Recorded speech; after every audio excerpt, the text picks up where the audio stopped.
a tarbiyya da sanin ya kamata wato tun daga gida aka sani.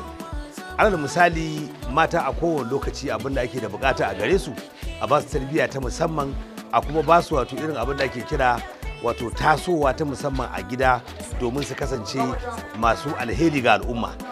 Wannan sabon shiri na sarki goma zamani goma ya zo da tsare-tsare iri-iri waɗanda suke nuna wato illar rashin yi wa 'ya'ya mata tarbiyya daga gidajensu wato daga iyayensu. Ni a cikin wannan shiri suna na Alai Saminu, kuma wato ban da kirki, shi Saminin kenan ba ni jarumin ba. Amma a cikin wannan shiri na sarki goma zamani goma na shagwaba yata, na daure mata wato na tsaya mata komai ta je ta yiwo, komai ta je ta yi abin da ta ga dama, to amma kuma makoma sai ta zama mara kyau. Sarki goma zamani goma wato ya zo da shiri na musamman na faɗakarwa da kuma wayar da kan al'umma irin yadda ya kamata zuwa da 'ya'yansu musamman mata wajen ba su tarbiyya. Ni ne Shehu Hassan Kano, jarumi a Kano.